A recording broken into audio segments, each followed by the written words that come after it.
আজকে পৃথিবীতে মানচিত্রে আমি বলতে চাই 17 বছর আওয়ামী লীগ রাজত্ব করেছে। এরপরে যারা ক্ষমতায় আসবেন, বাংলার মুসলমানের দুইটা দাবি।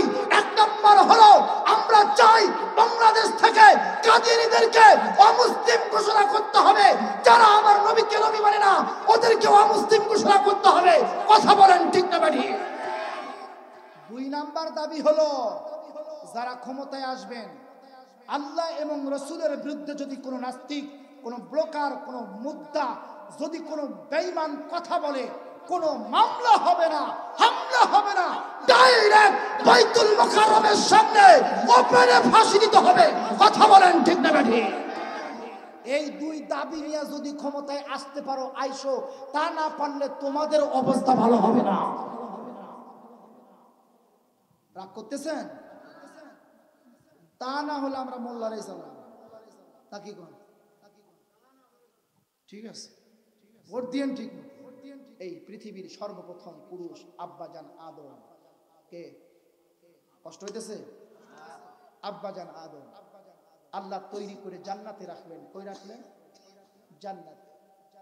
আদম আলাইহিস সালাম জান্নাতে থাকতে থাকতে কয়, মালিক ভালো লাগে না। কয় তাই কি করবি? কয় একটু ভালো লাগার ব্যবস্থা করে দেয়। আল্লাহ তাআলা আদমের চোখের মধ্যে কুদরতি ঘুম দিছে। সুবহানাল্লাহ। ঘুম থেকে জাগ্রত হয়ে থাকে, মা রে, হাই সুবহানাল্লাহ। হাওয়া নামটাও যেমন, দেখতেও তেমন, সেরকম রূপসী। আদম কয় এটা কি? কয় এটাই তো জিনিস। আগের যুবকরা কয় মানুষ।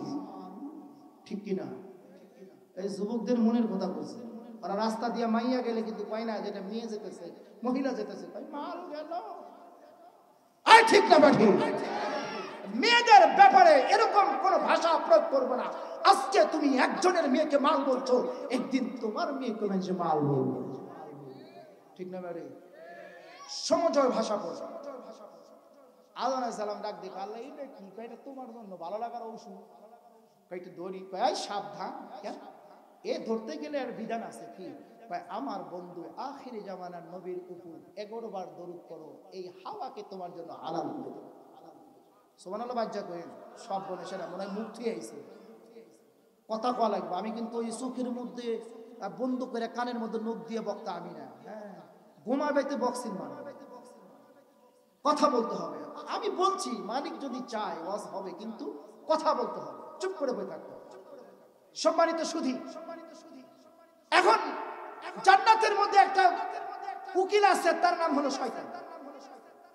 আল্লাহ কইছে শোনো, থাকো, মজা করো, ফিলিংস করো, এনজয় করো, সব করো, কিন্তু ওই গাছের নিকটে যেও না। ওই যে একটা কথা আছে না, আদ-দুনিয়া ইলাল পাম, এটাই তো শয়তানের কাজ নাকি বলে। আদম আলাইহিস সালাম জান্নাতের মধ্যে ঘুরতেছে, কষ্ট হইতেছে। হাওয়ার কাছে শয়তান এসে কয়, কি গো বাবু, কি খবর? কয় ভালো। জান্নাতে কি আজীবন থাকবেন? কয় হ। থাকতে হলে তো একটা কাজ করতে হবে। বলে কি? ওই গাছের নিকটে গেলে কিন্তু আজীবন থাকতে পারবেন। আল্লাহ যে মানা করছে, কয় হেজুনি তো কইছে, তার মানে আপনাকে জান্নাত থেকে বের করে দিবে। মহিলা মানুষ বোঝেন না, আদ-দুনিয়া ইলাল পাম, দিলেই ফুলে যায়, বোঝেন নাই। এবার পাম দিছে, কয় তাই নাকি? বলা হয় গ্যাসে তো গ্যাসে ফলটা খাইছে, এবার ভিতরে আইছে প্রস্রাব পায়খানার বেদ। আল্লাহ কয় জান্নাতের ভিতর প্রস্রাব পায়খানা করা যা। ফল বৃক্ষ ডাল ঝুঁকাবে, ফল দেনের পরে খাবে তখন জান্নাতবাসী তৃপ্তি সহকারে। এমন সময় হুরপরীরা আসবে খুশি মনে, মুগ্ধ মুখর করবে তারা মিষ্টি মধুর গানে। এমন সময় হুরপরীরা হেলে দিলে গান, এমন সোরা গাইবে তারা বিনয় সুরের গান। এমন সময় হুরপরীরা আসে যত মত, এক এক মিলনে তাদের 70 বছর হবে গত। কম্বনা হুকম্ব তাদের, কম্বনা হুকম্ব তাদের, কম্বনা ক্ষমতা, যা তুই করিবে প্রেম বাড়িবে সততা। এ কেমন জান্নাত? এখন জান্নাত থেকে হাওয়াকে বের। আমি সংক্ষিপ্ত আমার মূল আলোচনা চলে যাব, কিন্তু কিছু উক্তি আর যুক্তি না দিলে বুঝে আসবে। এজন্য এবার যখন জান্নাত থেকে বের করে যায়, আদম আলাইহিস সালাম এসে কয় কি হয়েছে? ভাই এভাবে কথা কয়, তোদের জন্যই তো জ্বালা, যত জ্বালা হলো লেটিস নিয়ে। কথা বলেন ঠিক না বেঠিক? যুবক ভাইরা, বৃদ্ধ বাবারা, মনে রাখো, এই দেশের যে মেয়েরা যে নেমক হারাম বেঈমান, তার প্রমাণ হলো শেখ হাসিনা। এই কথা কয় না? বেটি তুই বাঁচার জন্য দেশ ত্যাগ করে আজকে ভারতে তোমার হবু স্বামীর কাছে তুমি বসে আছো। বাংলার এই সমস্ত তোমার দলের লোকগুলোর আজকে উপায় কোথায়? এই জন্য মহিলাদেরকে বিশ্বাস করতে নাই। আমরা আর শেখ হাসিনা বলেন, খালেদা বলেন, কাউকে বিশ্বাস করি না। আমরা বিশ্বাস করি আলেমদের কথা। বলেন ঠিক না ঠিক? কোন লেডিস আর আমরা চাই না। চলবো? সামনে হুজুর আইলে ভোট দিবেন তো? রেডি? খেলা দেখা দেব নাকি বলেন? হ্যাঁ, এবার শুরু হবে। জান্নাত থেকে বাহির হচ্ছে। আল্লাহ তাআলা আদমকে রাগ করতেছেন, অভিমান করতেছেন? যা করেন কাছে রাখেন, আমি যাওয়ার পরে বিকাশে ঢুকাই দিন। আদম আলাইহিস সালাম আল্লাহ ডাক দিয়ে, আদম জান্নাতে থাকা হইতেছে না। গভীর মনোযোগ, আলোচনায় চলে যাচ্ছি। ভাই যাওয়াই লাগবো? কিন্তু সত্য আছে। কে বলেন? আব্বাজান বলতেছে, ভাই সত্য আছে। ভাই কি সত্য? ভাই জান্নাতের ভিতর দুটো জিনিস দেখছি, আমার দ্বিতীয়। গভীর মনোযোগ। কয় কি দেখছো? কয় আল্লাহ জান্নাতের ভিতরে একটা গাছ আছে, তার নাম হলো তৌবা গাছ।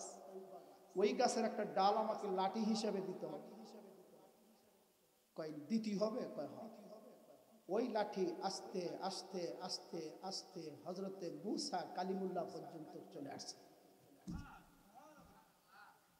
এটা দুনিয়ার লাঠি না, এটা ওই জান্নাতের তৌবা গাছের ডাল। আব্বা জান ডাক দিয়ে কয়, জান্নাতের ভিতরে একটা পাথর দেখলাম, ওই পাথরটা একটু দিতেই। আদম, এই লাঠির ভিতর 10টা গুণ আছে। তাফসীর ইবনে কাসিরের ভিতর আছে লাঠির ভিতর কয়টা গুণ? 10টা গুণ। এই পাথরের মধ্যে 10টা গুণ। টোটালি গুণ আছে, টোটালি গুণ আছে কয়টা? 20টা। লাঠিতে বললাম, কিন্তু পাথরকে ওই যে পৃথিবী সৃষ্টি করার আগে আল্লাহ কলম বানাইছে। কি বানাইছে? আল্লাহ কয় কলম লেখো। কলম কয় কি লেখো? কয় আমার প্রশ্ন বান্দার জবাব। কয় হেইটা কি? আলাস্তু বিরব্বিকুম, আমি কি তোমাদের প্রভু নয়? বান্দা বলেছিল ক্বালু বালা। হ্যাঁ, কই লেখনো? জান্নাত থেকে একটা মখমলের কাগজ দিছে, লেখছে। লেখা সুন্দর করে এরকম বাস করছে, বাস করে তাবিজ বানাইছে। বানাইয়া একটা ফেরেশতাকে ডাক দিয়ে কয় এই দিকে আইছে। কয় এটা তোর কাছে আমানত রাখলাম, আমার প্রশ্ন বান্দার জবাব, আমি যেদিন চামু দিয়ে দিব। এবার দিছে। এই ফেরেশতা আবার করছে কি? খায় ফেলছে। ফেরেশতাকে ভিতরে কি নাপাক আছে? খাইছে। আল্লাহ কয় এই তোরে কইছে আমানত রাখতে, তুই খাইলি কে? আল্লাহ খাইছি খাইছি, চাইলে দিব। কয় তুই খাইলি কে? এদিকে আইছে। আল্লাহর কুদরতি হাত দা ফেরেশতাকে মাসেহ করে দিছে। এই ফেরেশতা নাই, ফেরেশতা সাদা পাথর হয়ে গেছে। আদম আলাইহিস সালামের টার্গেট ওই পাথর। দেখছেন লাইন গেছে কোথায়? পাথর আর লাঠি নিয়ে দুনিয়াতে আসলে আম্মা জান এক জায়গায়, আব্বা জান আর এক জায়গায়। ঘুরতেছে ঘুরতেছে ঘুরতেছে ঘুরতেছে, পাথর আর লাঠি আব্বা জানের কাছে। আব্বা জান ডাক দেখো, আল্লাহ ভালো লাগে না? কি লেগে? কই কথা বলার মানুষ নাই, টেলিফোন নাই, কোনো কিছু নাই। আমার বিবি জান হাওয়া কেমন আছে? কথা বলতে পারছি না, কার সাথে গল্প করব? আল্লাহ ডাক দিয়ে কয় টেনশন করো না, তুমি লাঠির সাথে গল্প করে। হ্যাঁ, লাঠি গল্প করবে? বলে লাঠির 1 নাম্বার গুণ হলো লাঠি তোমার সাথে গল্প করবে। সুবহানাল্লাহ বলবেন না? মুসলমান ভাইরা আমার, গভীর মনোযোগ। আব্বা জান বলেন আদম, আব্বা জান আদম আলাইহিস সালাম ডাক দিয়ে আল্লাহ এই লাঠি কি আমার সাথে কথা বলবে? আল্লাহ বলবে হ্যাঁ। আল্লাহ বলেন হ্যাঁ, এই লাঠি তোমার সাথে কথা বলবে, লাঠি তোমার কথার উত্তর দিবে, তোমার সাথে কথোপকথন করবে। আব্বাজান আদম ডাক দিয়ে বলেন আমি লাঠির সাথে কথা শুরু করলাম, কথোপকথন শুরু করলাম, লাঠি আমার সাথে কথা বলে। কিছুদিন পরে আব্বাজান আদম ডাক দিয়ে আল্লাহ এই যে আধার অন্ধকার, আমি তো চলতে পারছি না। লাঠির 1 নাম্বার গুণ হল লাঠি কথা বলে। আব্বাজান ডাক দিয়ে আল্লাহ আমি তো চলতে পারছি না, আমি পথ চলবো কার সাথে? কথা কার সাথে চলবো? এই আধার অন্ধকার রাত্রি আমার লাইটের দরকার। আল্লাহ ডাক দিয়ে আদম রে, লাঠির 2 নাম্বার গুণ, এই লাঠিটা তুমি সম্মুখের দিকে নিক্ষেপ করো, সম্মুখের দিকে একটু ধরো। আব্বাজান বা আদম বলেন আমি লাঠিটা যখন সম্মুখের দিকে ধরলাম, আল্লাহ তাআলা এই লাঠির মুখ দিয়ে এমন আলো বাহির করে দিল, আমি আব্বাজান আদম বলেন আমার চোখের দৃষ্টি যত দূর পর্যন্ত যায়, আল্লাহ তাআলা এই লাঠির মুখ দিয়ে তত দূর পর্যন্ত আলো পৌঁছায় দিল। লাঠির 2 নাম্বার গুণ গেল। আব্বাজান ডাক দিয়ে আল্লাহ, আল্লাহ কয় কি? কয় বুঝলাম, তা আমার তো পথ চলা লাগতেছে, পানির পিপাসা লাগছে, পানি কই পাবো না। আল্লাহ কয় টেনশন করো না, লাঠির 3 নাম্বার একটা গুণ আছে। বলে কি? জমিনের মধ্যে গাড়ো আর লাঠিরে বলো লাঠি পানি চাই আল্লাহর হুকুমে। লাঠি জমিনের মধ্যে গাড়ছে, আদম কয় আল্লাহর হুকুমে পানি চাই। লাঠির মুখ দিয়ে আর্সেনিক মুক্ত পানি আল্লাহ তাআলা বের করে দিছে। রাগ হইতেছে? আরে মজা তো পড়ে আছে। লাঠির কয়টা গুণ গেল? 3টা। আব্বাজান ডাক দিয়ে কয় মালিক, লাঠি গল্প করে, লাইটের আলো দিল, পানি দিল, কিন্তু সমস্যা হলো পানি তো খাইলাম, পান করলাম, কিন্তু ক্ষুধা লাগছে, কি খাবো? আল্লাহ ডাক দিয়ে কয় লাঠির 4র্থ নাম্বার গুণ হলো লাঠির জমিনের মধ্যে গেড়ে লাঠিকে বলো আল্লাহর হুকুমে সুস্বাদু ফল হয়ে যাও। লাঠি জমিনের মধ্যে গেড়ে আদম ডাক দিয়ে কয় লাঠিরে আমার ক্ষুধা লাগছে, ফলের দরকার আল্লাহর হুকুমে। জমিনের মধ্যে গাড়া মাত্রই লাঠির মুখ দিয়ে আল্লাহ সুস্বাদু ফল বের করে। লাঠির কয়টা গুণ গেল? 4টা। মুসলমান বাড়ির আমার কবির মনোযোগ। আব্বাজান আদম ডেকে বলেন আল্লাহ, লাঠির 4টা গুণ পাইলাম, 5 নাম্বার গুণটা কি আমি জানতে চাই। আল্লাহ ডাক দিয়ে কয় তুমি কি জানতে চাও? আব্বাজান আদম ডাক দিয়ে কয় আল্লাহ, আমি রাস্তা চাই, লোকেশন চাই, আমার হাওয়া কোন জায়গার মধ্যে আছে, আমি হাওয়া পর্যন্ত যেতে চাই। আল্লাহ ডাক দিয়ে কয় লাঠি তোমার আগে আগে যাবে, তুমি লাঠির পিছে পিছে যাবা, তুমি হাওয়া পর্যন্ত যেতে পারবা। ও মুসলমান ভাইরা আমার, ও যুবক ভাইরা, বৃদ্ধ বাবারা, আজকে ইতিহাস বলে, গুগল বলে, কেউ যদি কোনো রাস্তার ম্যাপ চায়, গুগল তাকে ম্যাপ দেখা দেয়। এই গুগলের বাচ্চা গুগল দুনিয়ার কোনো মানুষের কাছ থেকে আসে নাই। এই গুগল আসছে শুধুমাত্র কেবলমাত্র আব্বাজান আদম আলাইহিস সালামের লাঠির মাঝখান থেকে। বৈজ্ঞানিক বাপের ক্ষমতা আছে এটা বের করার। এটা তো আজ থেকে কত বছর আগে আল্লাহ তাআলা আব্বাজান আদমকে দেখায় দিয়েছে। 5 নাম্বার গুণ চলে গেল, থাক একটু পাথরের গুণগুলো দেখি, নাকি বলেন? রাগ হইতেছে নি? এখনো রাস্তাঘাটে অনেক লোক আছে, ভাই আসেন আসেন, দয়া করে মাহফিলে চলে আসেন, মাহফিলের ভদ্রতা বজায় রাখেন, আল্লাহ বরকত দেবে। এই জায়গার মধ্যে কার জবানের কথা আল্লাহ কবুল করবে, ওই কথার বদলে আল্লাহ সকলকে মাফ করে দিতে পারে না, বলা যাবে? লাঠির 5টা গুণ গেল, পাথরের 5টা গুণ। 1 নাম্বার, আব্বাজান ডাক দিয়ে কয় সবই হলো, খাওয়ার পরে একটু ঘুম হয় কিনা? একটু ঘুম হয় না? আব্বাজান ডাক দিয়ে কয় আল্লাহ, আমার একটু নিদ্রা আছে, তন্দ্রা আসছে, একটু ঘুমান লাগবে। আল্লাহ কয় কি করবো? কয় একটু ঘুমের ব্যবস্থা করেন, একটু বেটের ব্যবস্থা করেন। কয় পাথরে বলো। কয় পাথর কি বেট হইব? কয় বলো। পাথরে কইছে পাথর আমি একটু বিশ্রাম করবো। বলতে দেরি হয়েছে, পাথর একদম খাটের মতন হয়ে গেছে। সুবহানাল্লাহ। বাজ্জা করে আব্বাজান আদম ডাক দিয়ে কয় এবার খাট হইল, এখন তো একটু খাটটা তো শক্ত শক্ত লাগে। আল্লাহ কয় পাথরে বলো যে একদম ফ্রম হয়ে যাও। আল্লাহ আদম আলাইহিস সালাম ডাক দিয়ে কয় পাথর শক্ত, একটু নরম হয়ে যাও। বলতে দেরি হয়েছে, ফ্রম হতে দেরি হয়নি। পাথরের 3 নাম্বার গুণ, আব্বাজান আদম ডাক দিয়ে কয় আল্লাহ, এই পানি কই রাখবো? এই রাখার তো কিছু লাগবে। আল্লাহ কয় পাথরকে বলো। বলা মাত্রই একটা কলস বা গ্লাস হয়ে গেছে। ফল রাখবে, কই রাখবে? আল্লাহ কয় পাথর রে বল। পাথর রে বলছে ডালা হয়ে গেছে। আপনি পৃথিবীতে যা কিছু দেখবেন আল্লাহ তাআলা কোন নবী বা কোন রাসূলকে দিয়ে ঘটাইয়া পৃথিবীতে পাঠায় দিয়েছে, ঠিক না? এমনি এমনি আসে না। বিজ্ঞানীর বাবার প্রযুক্তি নয়, তাদের বাপদাদার কোন শিক্ষা জ্ঞান নয়, এটা জ্ঞান হলো সকল কিছুর উদ্দেশ্য হলো আমার আল্লাহ, ঠিক না? হাই হাই, এই মানুষ বানাইলে, এই মানুষ মহব্বত করলো, এই মানুষ দুনিয়া থেকে চলে যাবে। যাবেন? যেতে হবে। গত বছর মাহফিল করছেন, এটা 5ম বার্ষিকী, 4 বছর হয়ে গেছে। এমনও শ্রোতা আছে গত বছর এই জায়গায় বসে বসে আপনাদের সাথে বয়ান শুনছে, আজকে সেই এই কবরস্থানের মধ্যে শুয়ে আছে। আছে কিনা? আমি আগামী বছর কি আসতে পারবো? আপনি আসতে পারবেন, বলতে পারবেন যে আগামী বছর এই জায়গার শ্রোতা হিসেবে আপনি আসতে পারবেন, এমন লিখিত গ্যারান্টি কেউ দিতে পারবেন?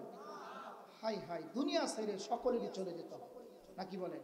একটা কবর, একজনের কবর, আমার কবর প্রতিদিন আমাকে 70 বার ডাকে। কতবার ডাকে? 70 বার। বারে বারে ডাকি তোমায়, বারে বারে ডাকি তোমায়, নেই তো তোমার চেতনা। সময় থাকিতে করো কবরের সাধনা, সময় থাকিতে করো কবরের সাধনা। আরশো খালি যাইবা খালি, আরশো খালি যাইবা খালি, সঙ্গে যাবে কি?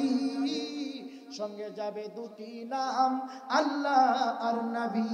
ডাইনে মাটি বামে মাটি, ডাইনে মাটি বামে মাটি, মাটির রইবে বিছানা। উপর দিকে তাকিয়ে দেখো খালি বাঁশের কারখানা, উপর দিকে তাকিয়ে দেখো খালি দুলার কারখানা। লা ইলাহা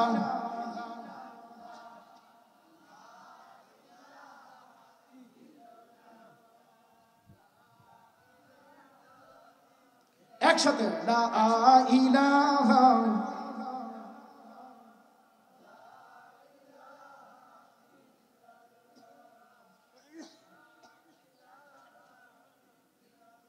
জোরে লা ইলাহা,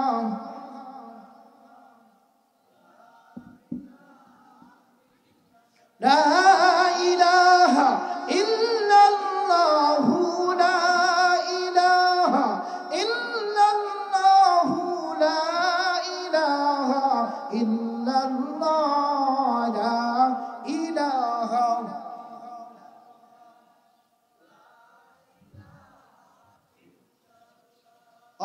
सुनने में तुझ सवा नहीं, जुज़ने में तुझ सवा नहीं, नहीं नहीं कर, नहीं नहीं कर, ऐ अल्लाह ला इलाहा।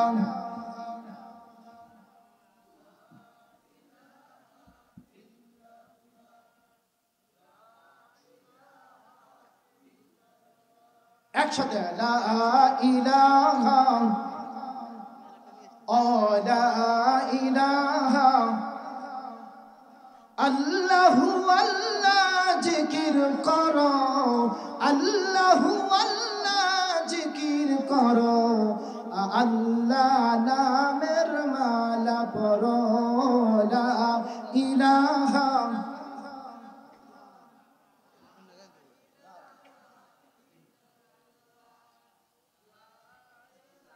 লা ইলাহা ইল্লাল্লাহু মুহাম্মাদুর রাসূলুল্লাহ। সকলে বলুন সাল্লাল্লাহু আলাইহি ওয়াসাল্লাম। আজকে আমরা ডাক্তারকে জ্ঞানী বলি। কাকে জ্ঞানী বলি? ডাক্তারকে। আজকে ইঞ্জিনিয়ার বিজ্ঞানকে জ্ঞানী বলি। আপনারা রাগ করতেছেন? আলোচনা চলবো কতক্ষণ? দোয়া করে দিবনি? কইলেও তো ছাড়তেছি না, বোঝেন নাই? এই সুযোগ কি প্রতিদিন পাওয়া যাবে? হ্যাঁ, একটু চিল্লায় চিল্লায় কথাবার্তা বললে একটু পেটে হজম করে নেন, এরপরে প্রধান মেহমান খিচুড়ি আসবে, ঠেলা দিবেন, সমস্যা নেই, কিন্তু কথা শোনেন। পৃথিবীতে জ্ঞানী কার? আমরা আজকে ডাক্তারকে জ্ঞানী বলি, ইঞ্জিনিয়ারকে জ্ঞানী বলি, বিজ্ঞানকে জ্ঞানী বলি। আসলে কি তারা জ্ঞানী? পৃথিবীর সমস্ত মানব যদি বলে ডাক্তার জ্ঞানী, ইঞ্জিনিয়ার জ্ঞানী, তারা কি জ্ঞানী? তাহলে কে জ্ঞানী বললে জ্ঞানী হবে? আল্লাহ এবং আল্লাহ রাসূল যাকে জ্ঞানী বলে সে জ্ঞানী হবে, ঠিক কি না? তাহলে আল্লাহ এবং আল্লাহ রাসূল কাকে জ্ঞানী বলে? আল্লাহ এবং আল্লাহ রাসূল বলেন ওই ব্যক্তি হলো সবচাইতে বড় জ্ঞানী যারা দুনিয়ার হায়াতের জিন্দেগি পাওয়ার পরে নেক আমল অর্জন করে কবরে আসলো। আল্লাহ এবং আল্লাহ রাসূল বলে এরা হলো প্রকৃত জ্ঞানী। সুবহানাল্লাহ বলবেন? তাহলে জ্ঞানী কারা? ডাক্তার কি জ্ঞানী? সরওয়ারের কুতুব ফজলুল করিম রহমাতুল্লাহ আলাইহি নাম শুনছেন? এখন যে পীর আছে তার আব্বাজান রহমাতুল্লাহ আলাইহি সফর করতেছে, যাইতে যাইতে একটা বৃক্ষ গাছের বাগিচার পাশ দিয়ে যাইতেছে। ইতিমধ্যেই দেখে যে ওই বৃক্ষর বাগিচার প্রত্যেকটা ফলের সাথে সাদা কি যেন মিশ্রিত করে রেখে দিয়েছে। আল্লাহর কুতুব বললেন পাহারাদারকে, এগুলো কি? কয় বিষ। কেন? কয় হুজুর জঙ্গল থেকে বানরা খালি খাওয়া যায়, এই জন্য এমন একটা বিষ লাগাইছি যে বানর খাইলেই মারা যাবে। কয় কোহ নাই? কয় একটু পর পর আই। হুজুর কয় দেখি, বয়ে আছে। কিছুক্ষণ পর দেখে জঙ্গল থেকে এক জাগ বানর আইতেছে, কিন্তু আল্লাহর কুদরত কারিশমা হলো প্রত্যেকটা বানরের মুখের মধ্যে কোন যেন গাছের পাতা দেখা যায়। সুবহানাল্লাহ বলা যায়? আল্লাহর কুতুব বলেন অর্ধেক পাতা মুখের মধ্যে নিলেন, বাকি অর্ধেক পাতা জঙ্গলের বাগিচার পাশে রাখলেন। সমস্ত বানর বাগিচার মধ্যে ঢুকলেন, তৃপ্তি সহকারে ফল খাইলেন। যাওয়ার পথে বাকি পাতা চাবাইতে চাবাইতে বানর জঙ্গল ছাড়লেন, বাগিচা ছাড়লেন, কিন্তু আল্লাহর কুদরত কারিশমা একটা বানরও মরলেন না। ডাক্তার হলেই যদি জ্ঞানী হয়, এই পৃথিবীর মধ্যে সবচাইতে বড় জ্ঞানী হলো বানর, ঠিক কিনা? আজকে কই হুজুর বিজ্ঞান কি করছে, আকাশে হেলিকপ্টার ওকে, রকেট ওড়ে, চাঁদে গেছে, লিফটে 100 তলা উঠি, এরাই মনে হয় সবচেয়ে জ্ঞানী না? এরাই যদি জ্ঞানী হয় তাহলে সবচাইতে বড় জ্ঞানী হলো বাবুই পাখি। নারিকেল গাছের সাথে খেজুর গাছের সাথে এমন একটা বাসা তৈরি করছে, কোন বিজ্ঞানীর 14 গোষ্ঠীর ক্ষমতা আছে এরকম বাড়ি তৈরি করা। তাহলে ডাক্তার হলেই জ্ঞানী হয় না, প্রকৃত জ্ঞানীকে আল্লাহ এবং আল্লাহ রাসূল যাকে জ্ঞানী বলে সে জ্ঞানী হয়।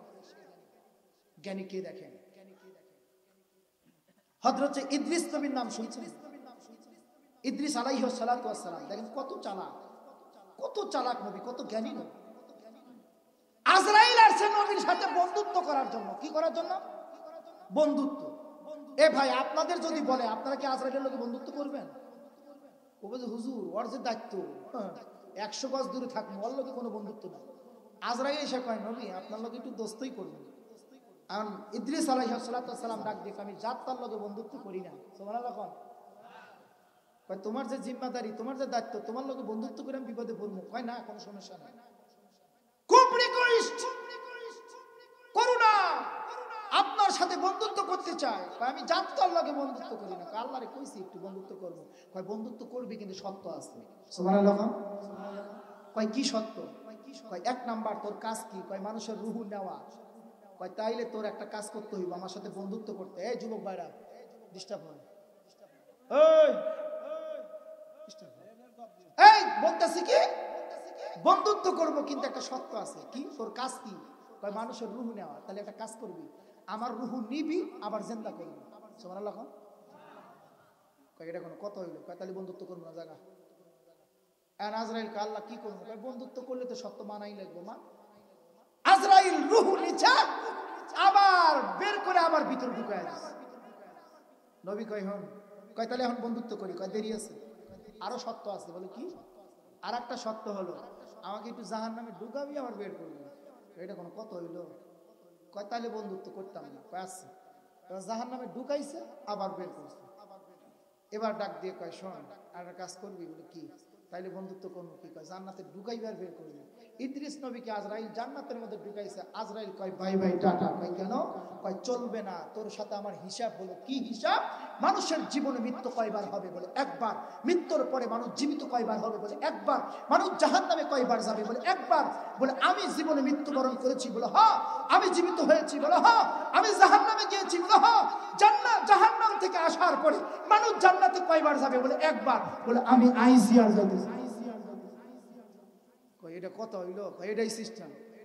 তোর সাথে বন্ধুত্ব যা আছে যতটুকু হইছে হইছে।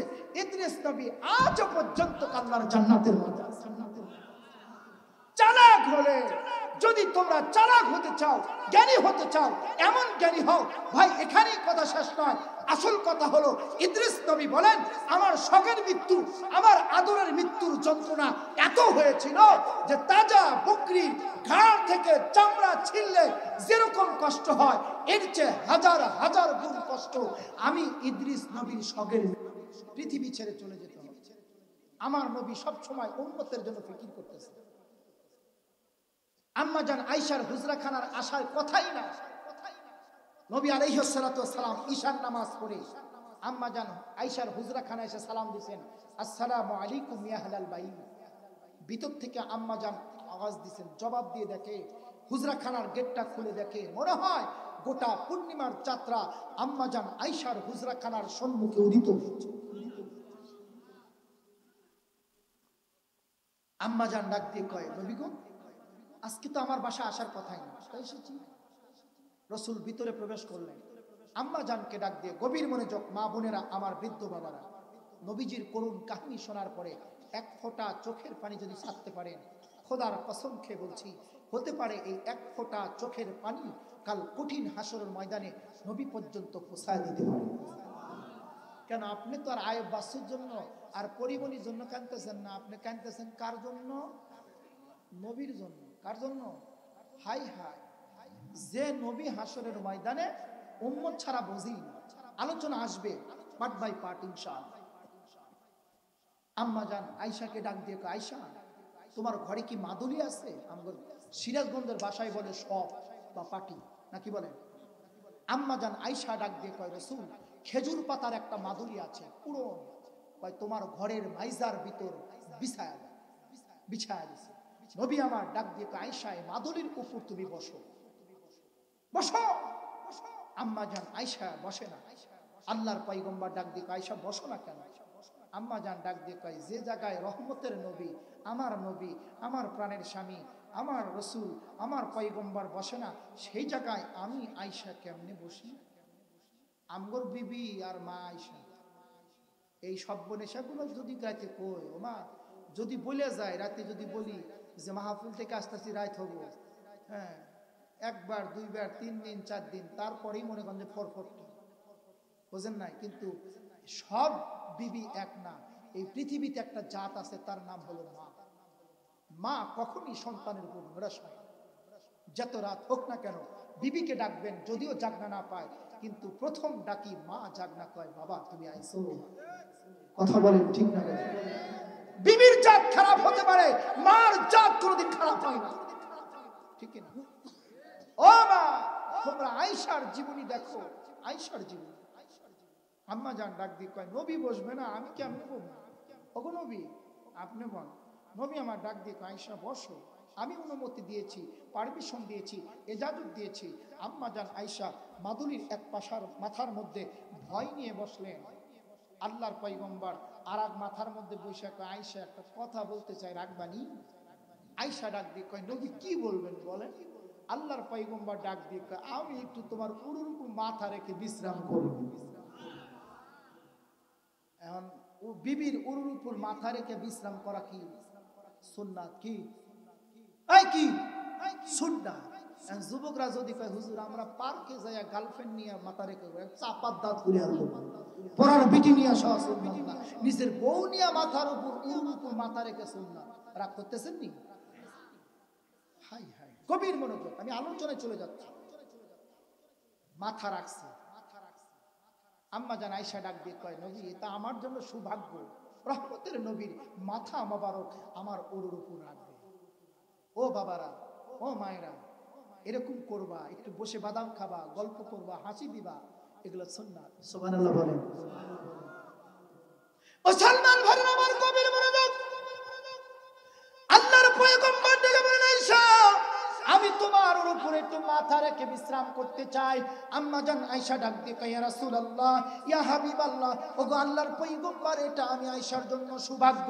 আপনাকে অনুমতি দিয়ে দিলাম, এজাজত দিয়ে দিলাম, পারমিশন দিয়ে দিলাম, নিশ্চয় আপনি আমার উরুর উপর মাথা রাখবেন।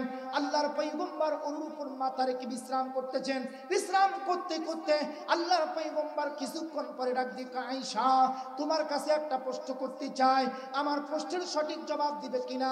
আল্লাহর পয়গম্বর যখন এই কথা বলছেন, আম্মা জান আয়েশা ডাক দিয়ে কয়, ইয়া রাসূলুল্লাহ, ইয়া হাবিবাল্লাহ, ওগো আল্লাহর পয়গম্বর, আপনার প্রশ্নের জবাব দেওয়ার মতন ইলম আর আমল কি আয়েশার আসেনি? আল্লাহর পয়গম্বর ডাক দিয়ে কয়, প্রশ্নের জবাব তুমি দিতে পারবা না যদি আল্লাহ তৌফিক দান না করে।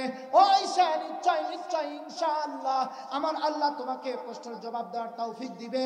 আম্মা জান আয়েশা ডাক দিয়ে কয়, ইয়া রাসূলুল্লাহ, ইয়া হাবিবাল্লাহ, ওগো আল্লাহর পয়গম্বর, আপনি কি প্রশ্ন করবেন করুন। আল্লাহর পয়গম্বর ডাক দিয়ে কয়, আয়েশা তোমার কাছে জানতে চাই, এই পৃথিবীতে কোন মানুষটা সবচাইতে বড় অসহায়? আম্মা জান আয়েশা চোখের পানি ছেড়ে ডাক দিয়ে কয়, আল্লাহর পয়গম্বর, ওগো নবী, যদিও আপনার প্রশ্নটা হলো ছোট, কিন্তু জবাবটা বড় লম্বা। আল্লাহর পয়গম্বর ডাক দিয়ে কয়, আয়েশা কেমন লম্বা জানতে চাই। আম্মা জান আয়েশা ডাক দিয়ে কয়, ইয়া রাসূলুল্লাহ, ইয়া হাবিবাল্লাহ, ওই লোকটা পৃথিবীতে সবচাইতে বড় অসহায়, যে লোকটা দুনিয়া থেকে ইন্তেকাল করে কবরের মুসাফির হয়ে যায়। আম্মা জান ডাক দিয়ে কয়, এর চেয়ে বড় অসহায় আল্লাহর জমিনে আর কেউ নাই। আসেনি? আপনাদের খামার পাড়া কেউ আসেনি? আম্মা জান বলছে, আয়েশা বলছে যে আম্মা জান 6 লক্ষ হাদিসের হাফেজ। আল্লাহু আকবার। হে আম্মা জান বলেছে, নবী গো, ওই লোকটা সবচাইতে বড় অসহায়, যে লোকটা দুনিয়া থেকে ইন্তেকাল করে কবরে যায়, এর সে অসহায়, এর সে ইতিমার পৃথিবীতে কেউ নাই। আসেনি? গভীর মনোযোগ। কবরে তো সকলেরই যেতে হবে, একটু দিলটা দেন না। এই কবরস্থানের মাহফিলতে এই বয়ান আমি নিয়ে আসছি। আমি যখনই পোস্টারে দেখেছি কবরস্থানের মাহফিল, কত মানুষ শুয়ে আছে, এই হাত দিয়ে কত মানুষ রেখে আসলো, কেউ তো ফিরে আসলো না, কেউ তো কোনোদিন বললো না কবরে আমি ভালো আছি না কষ্টে আছি, কেউ বললো না। মা চলে গেছে, বাবা চলে গেছে, অনন্তকাল মন কেমন মাটি বুকের উপর চাপা দিয়ে কবরে শুয়ে আছে। ও ভাই, একদিন আপনিও যাবেন, আমিও যাব, সকলেরই যেতে হবে। এই জন্য একটু গভীর মনোযোগ।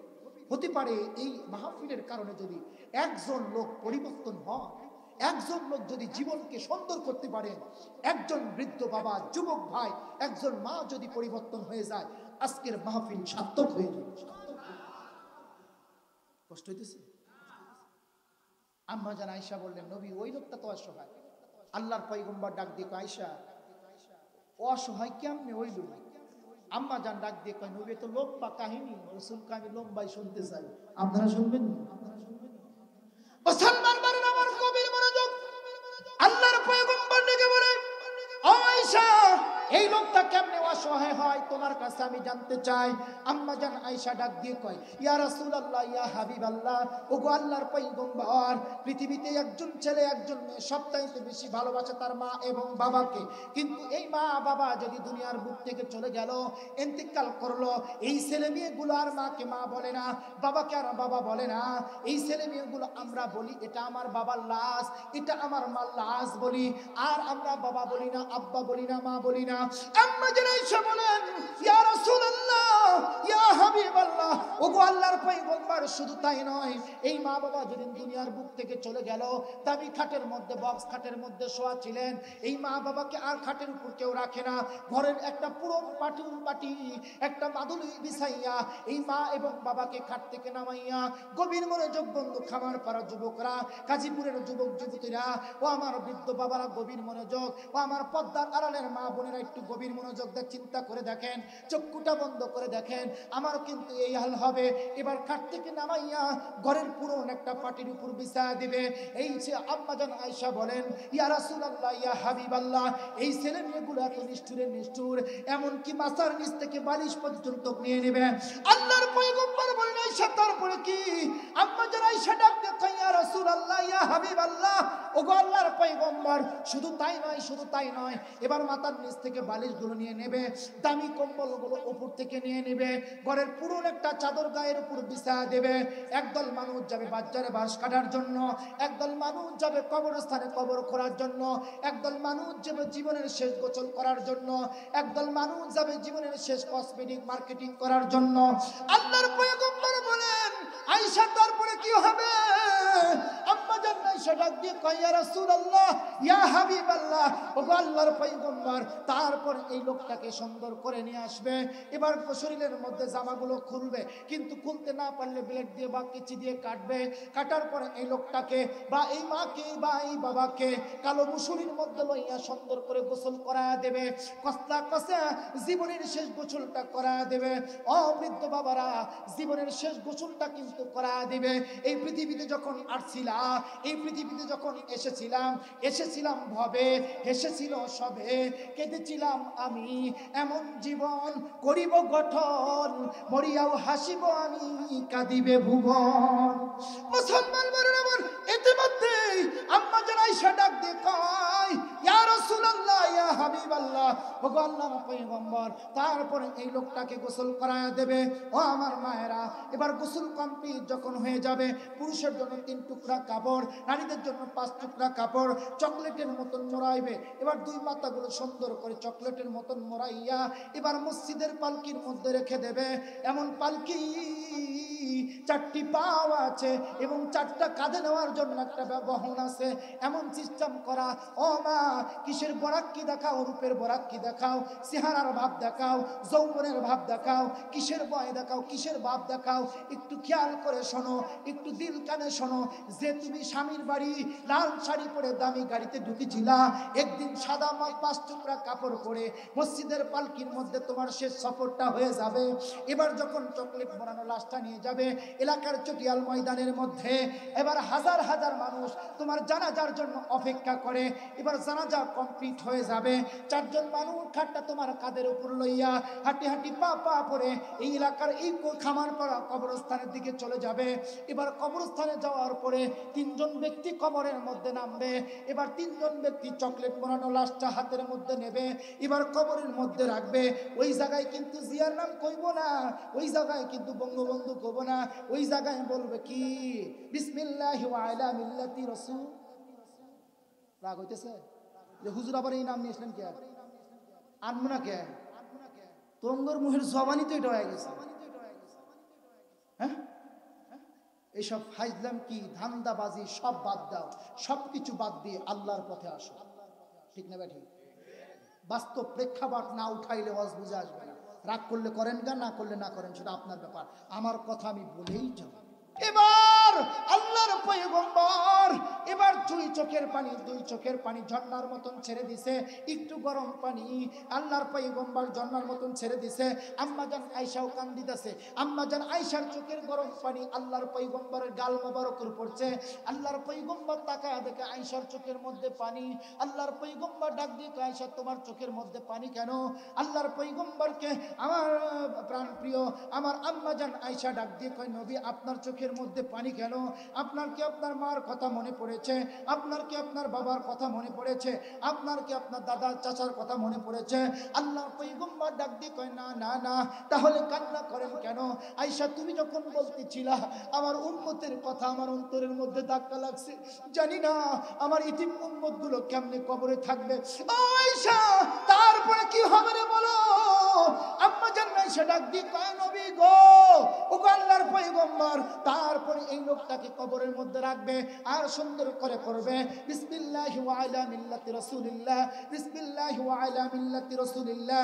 এই দোয়া করে যখন কবরের মধ্যে রাখবে, মুখটা কিবলার দিকে দিবে, একজন করে কবর থেকে উঠবে, উপরে বাঁশ দিবে, এবার সুন্দর ধারি বা তালাই বা পাটি দেবে, এবার মনকে মন মাটি দেবে আর পড়বে মিনহা খলাকনাকুম ওয়া ফিহা নুইদুকুম ওয়া মিনহা নুখরিজুকুম তারাতান উখরা। এই বলিয়া বলিয়া কবরে মাটি দেবে। এবার আপনাদের কাছে প্রশ্ন হলো, আমরা তো জীবনবার মাটি দিই, কিন্তু মাটি দেওয়ার সুন্নত তরিকা জানি কয়জন? বলেন। আমল তো ওয়াস্ত জীবনে মেলা হয়েছে, মাটি দেওয়ার তো একটা সুন্নত তরিকা আছে যেটা আল্লাহ রাসূল দিয়েছেন, এটা কয়জন জানি? মনে হয় কবরে যায় আর খালি মারি দে ঠেলা। অনেক বাটপার আছে কবরে মাটি দেওয়ার দোয়া। রাগ করতেছেন আপনারা? সত্য কথা, অনেক বাটপার আছে। এ বাটপার, তুই মানুষ মরে গেছে মাটিতে দোয়া পড়তেছস না, তুই মরলে দেখবি এরকম মেলা শগুন আসবে। আপনার উত্তর পরে দিতেছে, ডিস্টার্ব দিয়ে ঠিক কিনা? এই শুনে আলাম, 2টা আমল আপনাদের বলে যায়।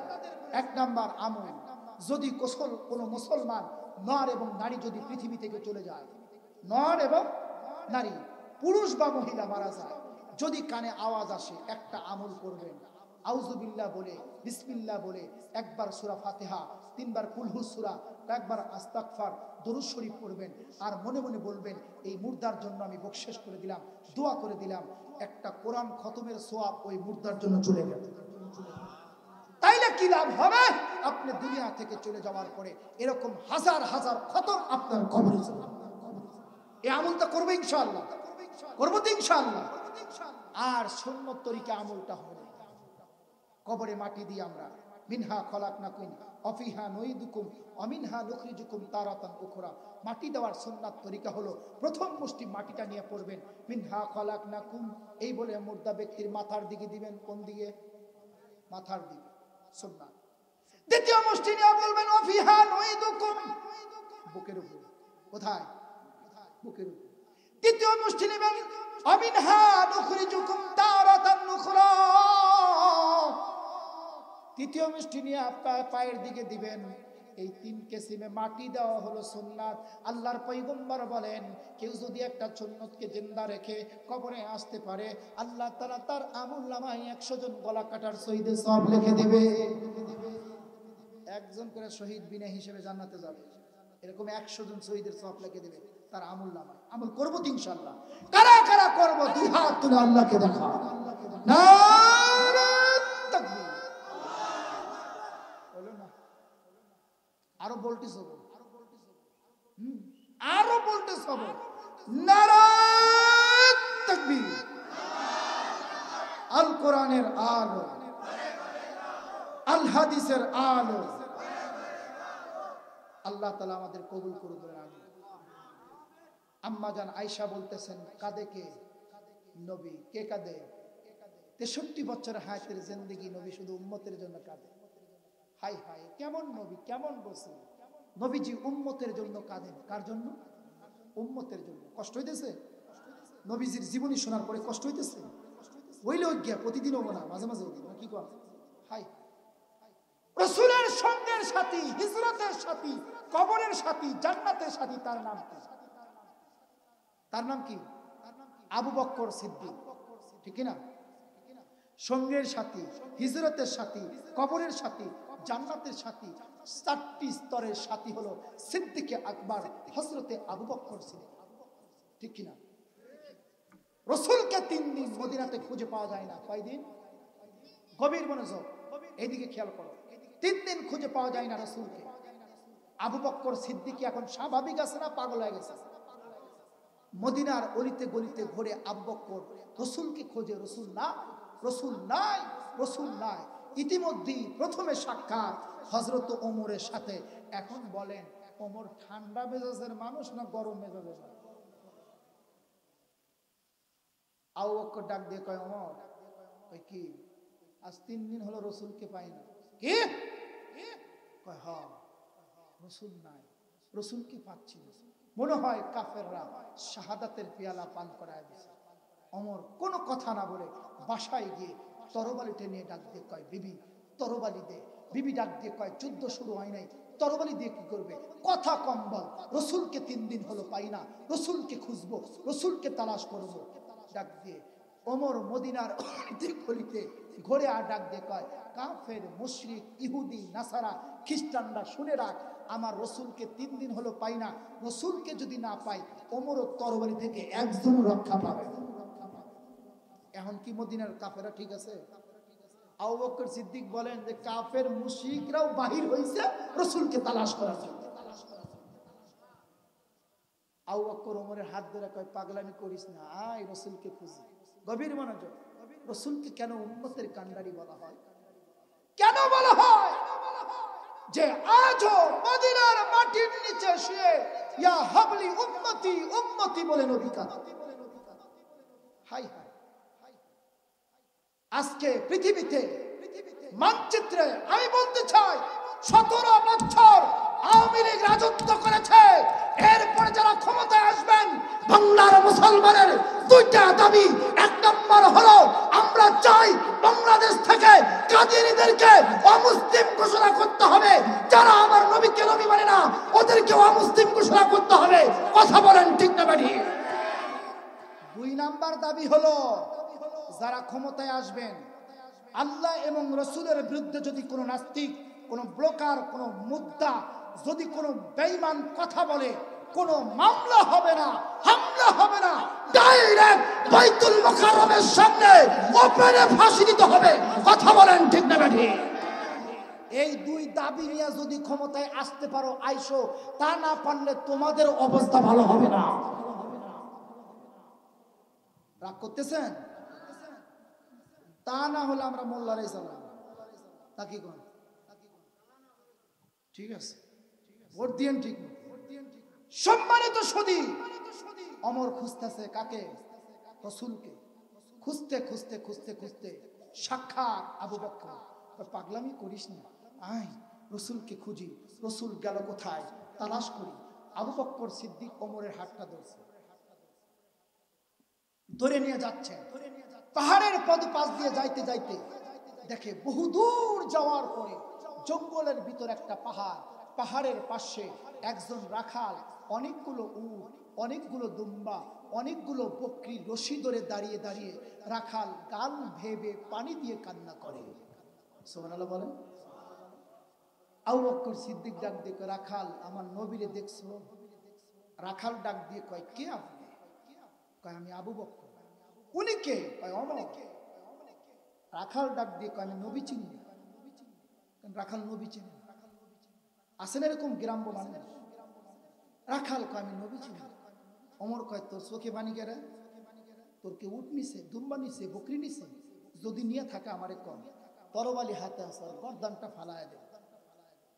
রাখাল ডাক দিয়ে কয়, না, কেউ আমার কিছু অন্যায় করে না। আবু বকর ডাক দিয়ে কয়, নবীরে চেনস না? কয়, না। নবীরে দেখোস নাই? কয়, না। কাঁদস কে? তোর চোখের পানিতে আমার সন্দেহ লাগে, তুই কেন কান্না করিস? তোর উট কেউ নাই নাই, দুম্বা নাই নাই, বকরি নাই নাই, তোর চোখে পানি কেন? কেন কাঁদস? রাখাল ডাক দিয়ে কয়, আমি কাঁদি না, উট কাঁদে, দুম্বা কাঁদে, বকরি কাঁদে। শুধু তাই নয়, গাছের ডালে তাকিয়ে দেখেন, গাছের ডালের পাখিগুলো ডালের সাথে ঠোঁট লাগায় কাঁদে। অস করবো না আর সুবহানাল্লাহ পাই না। সব বনে সেগুলা ওবারে গুলি ওবা।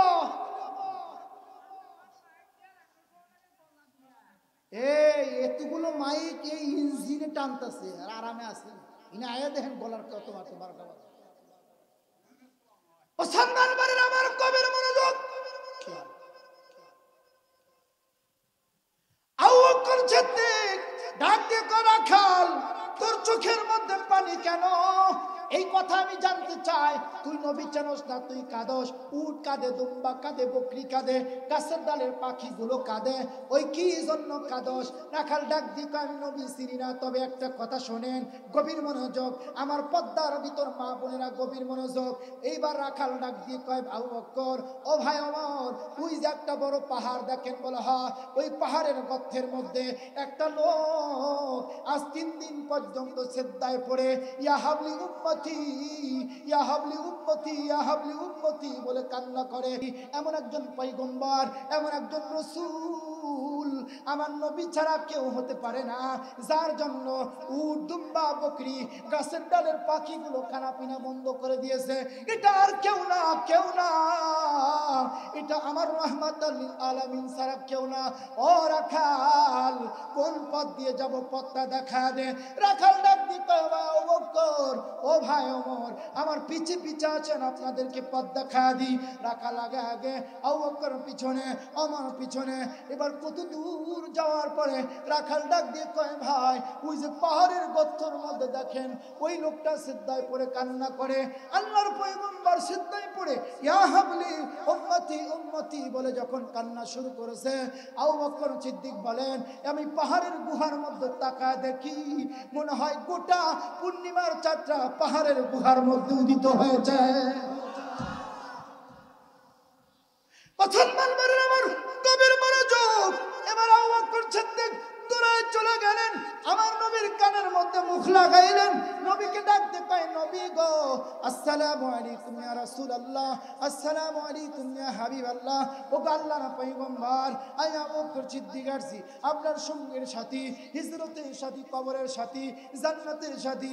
ওগো পয়গম্বর, ওগো নবী, আপনি এই জায়গায় সিজদায় পড়ে উম্মতি উম্মতি বলে কান্না করেন, একটিবারের জন্য কি আবু বকরকে বলার প্রয়োজন মনে করেন নাই?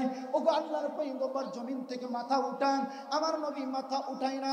আবু বকর সিদ্দিক ডাক দিয়ে কয়, নবী গো, আমি আবু বকর উঠছি, আসছি, আপনি জমিন থেকে মাথা উঠান। আমার নবী ইয়েস না কিছুই বলে না। আবু বকর সিদ্দিক কানের মধ্যে মুখ লাগা ডাক দিয়ে কয়, নবী গো, আমি আবু বকর হায়াতের জিন্দেগিতে যত নেক আমল কামাই করেছি বা করব, গোটা নেকিগুলো আমি আপনার ইতিম উম্মতকে হাদিয়া দিয়ে দিলাম। ও নবী, তারপরে মাথা উঠান। হাই হাই, গভীর মনোযোগ। ও যুবক ভাইরা, উঠো না, বসো, নবীর প্রেম মোহাব্বত নিয়ে বসো। আবু বকর সিদ্দিক কয়, নবী উঠান। আমার নবী তা উঠায় না। এদিকে খেয়াল করেন বাবা, উঠায় না। ওমর গেলেন, কানের মধ্যে মুখ লাগায় সালাম দিলেন, আসসালামু আলাইকুম ইয়া রাসূলুল্লাহ।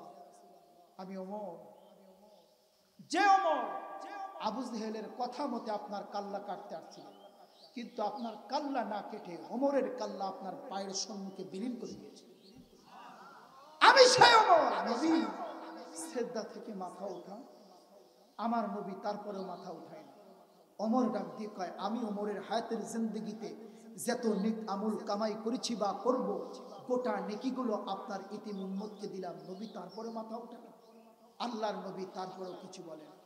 আবু বকর ওমরকে ডাক দিয়ে কয়, ওমর বুঝেছি আলী ছাড়া, ফাতেমা ছাড়া, হাসাইন আর হোসাইন ছাড়া রাসূল মাথা তুলবে না। আল্লাহু আকবার। চলে গেলেন ওমর মদিনার দিকে। তো প্রথমে সাক্ষাৎ আলীর সাথে। আমার নবী আলীকে ডাক দিয়ে কয়, আলী রাসূলকে পাওয়া গেছে। কোথায়?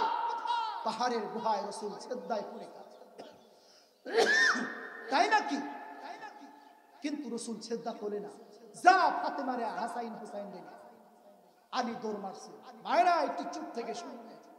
আলী দৌড় মারছে, ফাতেমারে ডাক দিয়ে কয়, ফাতেমা তোমার বাবার সন্ধান পেয়েছি, তালাশ পেয়েছি। ফাতেমা আলীরে জড়ায় ধরে ডাক দিয়ে কয়, স্বামী আমার, মিথ্যা কথা বলেন না। কাফেররা আমার বাবাকে শাহাদাতের পিয়ালা পান করায় দিয়েছে, আপনি আমাকে সান্ত্বনা দেওয়ার জন্য আসছেন। এবার আলী ডাক দিয়ে কয়, ফাতেমা সাংসারিক জীবনে কি আমি কোনোদিন মিথ্যা কথা বলেছি? কয় না, আজও মিথ্যা বলি নাই। তোমার বাবা পাহাড়ের গুহার মধ্যে উম্মতের জন্য সিজদায় পড়ে কান্না করে। চলো গোটা ফ্যামিলি নিয়ে আসবে। হযরতে আলী কারামুল্লাহ ওয়াজহাহু আমার নবীর কানের মধ্যে মুখ লাগায় ডাক দিয়ে কয়, নবী গো, আমি আলী। যে আলী রাসূল খাইলে আলী খায়, রাসূল না খাইলে আলী খায় না, ঠিক কি না? সে আলী। নবী জমিন থেকে মাথা উঠা, আমার নবী উঠায় না। আলী ডাক দিয়ে কয়, আমি জান্নাতে যুবকদের সর্দারের বাপ, জান্নাতি যুবকদের সর্দারের বাবা, আমি জান্নাতি মহিলাদের সর্দারিনী ফাতেমার স্বামী, আমি আলী। ও নবী, সিজদা থেকে মাথা উঠান। আমার নবী উঠায় না। আলী ডাক দিয়ে কয়, আমার হায়াতের জিন্দেগিতে যত নেক আমল কামাই করেছি বা করব, গোটা নেকিগুলো আপনার ইতিম উম্মতকে দিয়ে দিলাম। তারপরে উঠা, তারপরে উঠাই। মুসলমান মারেন আমার কবির মনোযোগ। হাসাইন আর চায় নানার কানের মধ্যে মুখ লাগাইছে। নানাকে ডাক দিয়ে কয়, নানা আমি হাসাইন এসেছি গো নানা। ও নানা, তোমার কলিজার টুকরা, তুমি জমিন থেকে মাথা উঠাও। মদিনার অলিতে গলিতে যদি পানির পিপাসায় ঘুরতাম, ক্ষুধার্ত অবস্থায় ঘুরতাম, ও নানা তোমার চেহারা মোবারক একবার দেখলে পানির পিপাসা দূর হয়ে যেত। নানা গো, জমিন থেকে মাথা উঠাও। আল্লাহর পয়গম্বর মাথা উঠায় না। হাসাইন ডাক দিয়ে কয়, নানা তুমি না বলেছো আমরা দুই ভাই নাকি জান্নাতি যুবকদের সর্দার, তাহলে আমি হাসাইন বললাম জমিন থেকে মাথা উঠাও। আল্লাহর পয়গম্বর মাথা উঠায় না। হাসাইন ডাক দিয়ে কয়, নানা আমার হায়াতের জিন্দেগিতে যত নেক আমল কামাই করেছি বা করব, গোটা নেকিগুলো তোমার ইতিম উম্মতকে হাদিয়া দিয়ে দিলাম। ও নানা জমিন থেকে মাথা উঠাও। আল্লাহর পয়গম্বর মাথা উঠায় না। ছোট্ট ছেলে হোসাইন আসছে, নানার কানের মধ্যে মুখ লাগায় সালাম দিয়ে কয়, নানা জমিন থেকে মাথা উঠাও। আল্লাহর পয়গম্বর জমিন থেকে মাথা উঠায় না। হোসাইন ডাক দিয়ে কয়, নানা আমি না তোমার সাথে কত খেলা করতাম, মজা করতাম, বিনোদন করতাম। ও নানা তুমি এই জায়গায় সিজদায় পড়ে কান্না করো, একটিবারের জন্য কি হোসাইনকে বলার প্রয়োজন মনে করো নাই? আল্লাহর পয়গম্বর জমিন থেকে মাথা উঠায় না। চলে আসলেন ফাতেমা, বাবার কানের মধ্যে মুখ লাগায় আর বাবাকে ডাক দিয়ে কয়, বাবা তুমি না বলেছো আমি নাকি তোমার মা, একটিবারের জন্য কি তোমার মাকে বলার প্রয়োজন মনে করো নাই? এই জায়গার মধ্যে সিজদায় পড়ে উম্মতি উম্মতি বলে কান্না করো, একটিবারের জন্য কি তোমার মাকে বলার প্রয়োজন মনে করো নাই? যদি তোমার মা ফাতেমাকে বলতা, তোমাকে তৃপ্তি সহকারে আমি খাওয়াই দিতাম গো বাবা। এই জায়গার মধ্যে সিজদায় পড়ে কান্না করতা। ও বাবা তুমি কেন এই জায়গার মধ্যে উম্মতের জন্য কাঁদো? ও বাবা আমি ফাতেমা ফাতেমা জান্নাতি মহিলাদের সর্দারানী। আমি ফাতেমা বললাম জমিন থেকে মাথা উঠাও, যদি না উঠাও তাহলে শুনিয়া নাও আমি ফাতেমার হায়াতের জিন্দেগিতে যত নেক আমল কামাই করেছি বা করব, গোটা নেকিগুলো তোমার ইতিম উম্মতকে হাদিয়া দিয়ে দিলাম। ও বাবা, জমিন থেকে মাথা উঠাও, আমরা জমিনে যেতে কিন্তু বাধ্য হব। জমিন থরথর করে কাঁপে আর আল্লাহকে ডাক দিত, আল্লাহ তোমার বন্ধু আর তোমার বন্ধুর মা যদি জমিন থেকে সিজদা না তোলে, আমি জমিন সহ্য করতে পারছি না, আমার মধ্যে ভূমিকম্প শুরু হয়ে যাবে, জমিনটা কিন্তু ক্ষত বিক্ষত হয়ে যাবে। আল্লাহ কয় জিবরিল যা, চলে যা, আমার বন্ধুকে আমার পক্ষ থেকে সালাম দে, আমার বন্ধুকে আমার পক্ষ থেকে দুটা পুরস্কার দে। জিবরিল আমিন আসলেন, আল্লাহর পয়গম্বরের কানের মধ্যে মুখ লাগায় সালাম দিলেন, আসসালামু আলাইকুম ইয়া রাসূলুল্লাহ, আসসালামু আলাইকুম ইয়া হাবিবাল্লাহ। ওগো আল্লাহর পয়গম্বর, আমি জিবরিল আসছি, আপনি মাথা উঠান। আবু বকর সিদ্দিক বলেন, রাসূল যখন সিজদা থেকে মাথা উঠাইলেন, আমি আল্লাহর পয়গম্বরের চোখ মোবারকের দিকে তাকায় দেখি আল্লাহর পয়গম্বর উম্মতের জন্য 3 দিন কান্না করতে করতে চোখের কোণটা দিয়ে ঘা হয়ে গেছে। আবু বকর সিদ্দিক বলেন, শুধু তাই নয়, আমার নবী যে জায়গার মধ্যে, যে জমিনের মধ্যে সিজদায় পড়ে উম্মতের জন্য কান্না করেছে, আমি আবু বকর তাকায় দেখি রাসূলের চোখের পানি দিয়ে ওই জায়গার মধ্যে ঘা হয়ে কাদা হয়ে গেছে। এবার হযরত জিবরিল আমিন আল্লাহর পয়গম্বরকে ডাক দিয়ে কয়, ও পয়গম্বর, আপনার সিজদা আল্লাহর দরবারে কবুল হয়েছে, মঞ্জুর হয়েছে, আল্লাহ বড় পছন্দ করেছে, আপনার সিজদাকে ভালোবেসেছে, এই জন্য আল্লাহর পক্ষ থেকে 2টা পুরস্কার নিয়ে আসছি। এবার আমার নবী ডাক দিয়ে কয়, জিবরিল এই 2টা পুরস্কার আমি নবীর জন্য না, আমার উম্মতের জন্য। দেখছেন নবী, সুবহানাল্লাহ ওয়াজব। হাই, নবী ডাক দিয়ে কয়, এই 2 পুরস্কার আমি নবীর জন্য না, আমার উম্মতের জন্য। জিবরিল আমিন ডাক দিয়ে কয়, নবী কার জন্য হলে খুশি হবেন? আল্লাহর পয়গম্বর ডাক দিয়ে কয়, আমার জন্য না, আমার উম্মতের জন্য হলে খুশি হব। কি নবী, কি রাসূল, কি পয়গম্বর! জিবরিল আমিন ডাক বলেন, নবী আপনার জন্য না, আপনার উম্মতের জন্য 2টা পুরস্কার আমার আল্লাহ পাঠায় দিয়েছে। আল্লাহর পয়গম্বর ডাক দিয়ে কয়, কি পুরস্কার?